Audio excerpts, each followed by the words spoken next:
Hey woodworkers, Tom from Volpe Woodworks.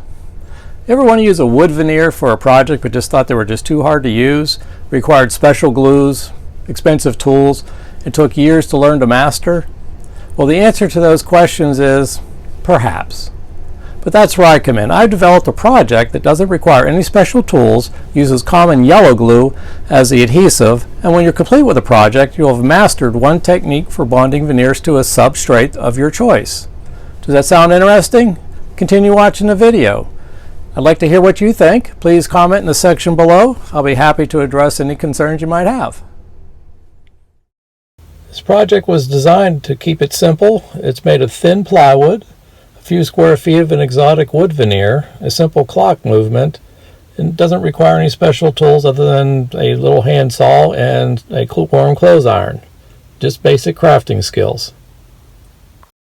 The purpose of this video is to demonstrate the iron-on method of bonding veneer to a substrate of your choice. This works well for many projects. There are some safety concerns. The warm clothes iron will definitely burn your skin if touched, and the sawdust generated from the sanding process can act as an irritant to the nasal passages in the lungs. Please use a face mask at all times. This project was purposely designed around commonly found household tools: a drill, some clamps, a clothes iron, some common yellow glue, a small saw, a ruler for measuring, a small square for marking accurate lines, a pen for marking, 2 grades of fine sandpaper, and some razor blades for cutting the veneer. The wood used in this project I purchased from a Joann's fabric and craft store. The single piece 6 inches wide by 12 inches long, a second piece 1 inch wide by 36 inches long and a 1/4 inch thick for both of them.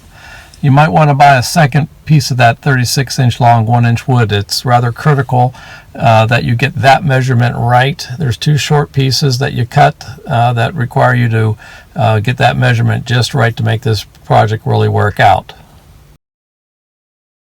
I bought the clock mechanism also from the Joann fabric store.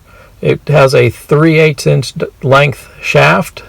It works perfectly fine for this project because the plywood is only a 1/4 inch thick and it protrudes out properly. Be careful that you do not purchase a 3/4 inch thick clock mechanism. The parts list is being displayed, but the measurements are only approximate. The actual dimensions that are critical are the 2 shorter pieces, the length of those. They actually have to fit in between the on the top and bottom piece. They actually have to fit between the 2 left and right sides, the longer pieces. So they're essentially cut to fit minus the thickness of the plywood times 2. Put a bead of glue along the bottom edge of all 4 pieces, as being shown in the video. Clamp in place, leave under clamps for at least an hour. Remove from clamps. Inspect the sides for being in square. If there's anything protruding, you have to sand that flush because anything that's protruding will actually telegraph to the surface after you're applying the veneer. For this particular project, the critical measurements in this case are the center line at the top and at the bottom. They need to be transferred from the top to the shorter size and to the back side, as you'll see in the video. You can use those as your reference lines for marking the veneer to make sure that everything stays in alignment. I've selected a veneer that I think is very appropriate and visually appealing for this particular project. There are many other veneer choices that are possible. Here I'm showing a few that I've used in the past for other projects. You can find all these veneers and more in my eBay store, Thin Wood and Old Tools. I like Zercote because it has a high contrast between the heartwood and sapwood. Zebrano or zebra wood also is an excellent wood for this project because it has long, straight, contrasty lines. Peldeo is another wood that works well for this project, again for those long, vivid black streaks. Antigray I chose for this particular project because of this maroon streak that runs the entire length of this particular piece of veneer. It's such a visually appealing wood. The white chalk is used to lay out the appropriately the actual cut pieces. For the sake of this video and to make it less confusing, I mark them with piece A, a B, and then the center section, and then there's a left side and a right side. Normally you wouldn't do this if you're making this project for yourself, but for demonstration purposes I wanted to make it less confusing. But it's real critical that you keep those registration marks and know exactly what piece is what, because it just, when you start making these things, it gets a little confusing.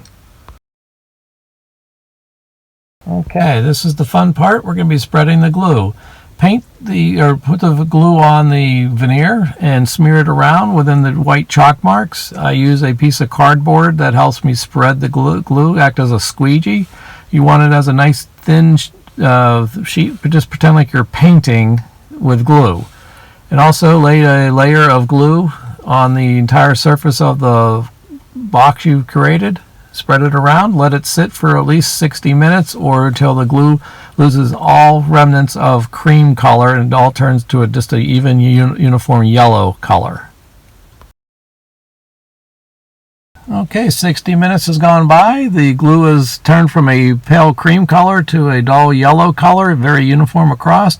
There's still enough moisture in it that the heat from the clothes iron will reactivate the tackiness of the glue and cause an instant bond. I realize in filming this isn't exactly clear, so I want to voice over this piece.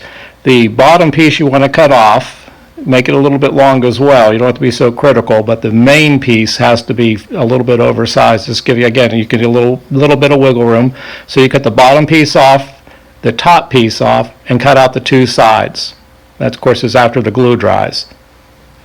Make a dry run just so that you know what piece goes where. Very critical that you don't mix up the top from the bottom for this particular project because of that maroon line that you see in the image or in the veneer is critical that it stays visually appealing. Okay, we're at the part in the video now that you're going to actually use the clothes iron, set it to set it to wool or cotton, somewhere in between. Take the bottom piece of veneer that you cut out and carefully align it to the bottom piece. You make sure that you have the registration marks in alignment. Make sure that you also have the veneer positioned a little bit proud of the face there. You want to have something to sand off to sand it flush. I've taken pains in the video to show that particular segment of it. So that part's critical. Now that you've touched the veneer with a clothes iron, the glue should bond instantly. At this point, you keep the iron moving. You don't want to let the heat scorch the veneer. If it does, it's a little too warm. You want to back it off and start over. The idea is to get the veneer stuck down with the glue being reactivated. For a piece this size, it shouldn't take more than 10 seconds to get the whole veneer bonded. Make sure you press down on the corners, on the outer edges.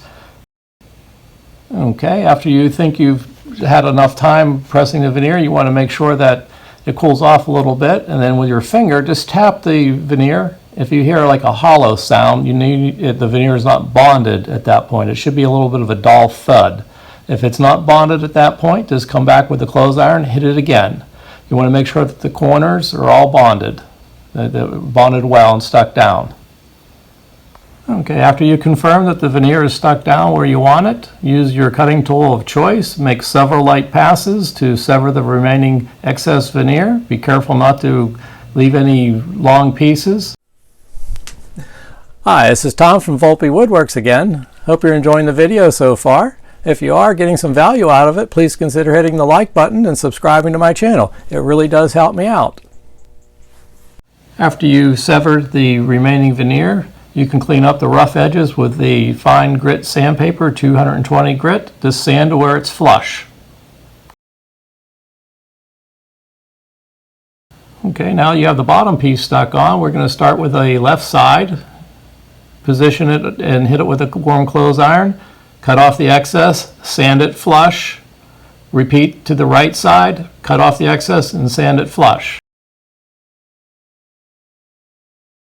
Okay, now it's time to start with the top piece. Again, inspect your veneer, make sure that you line it up with the chalk marks and the pen marks. Use your warm clothes iron and repeat just the same work you did for the sides and the bottom. The face veneer goes on next.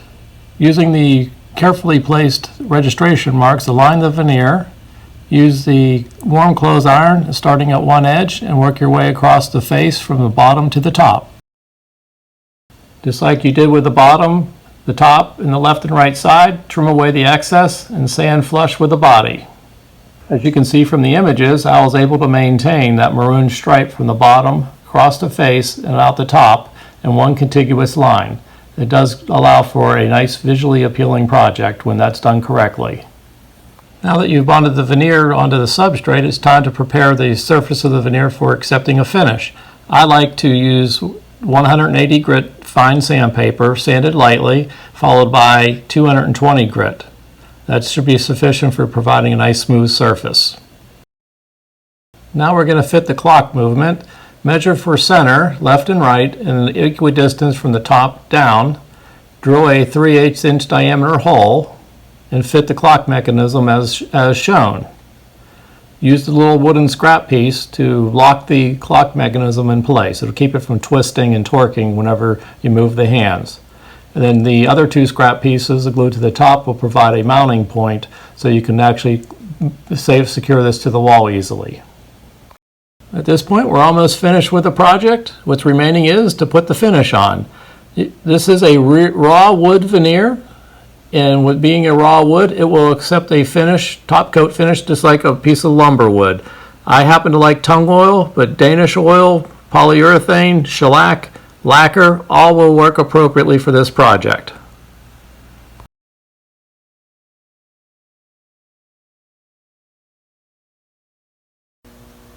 I hope you enjoyed the video and got some value out of it. If so, please hit the like button and consider subscribing to my channel. It helps out more than you know.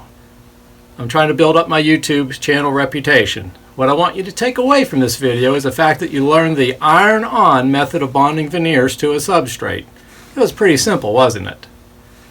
If you want more details on any particular segment of the video, please mention it in the comments section below. I'm always happy to advise. I'm also always looking for ideas for simple woodworking projects that I can demonstrate with veneers. Please reach out to me by email at tom@volpewoodworks.com.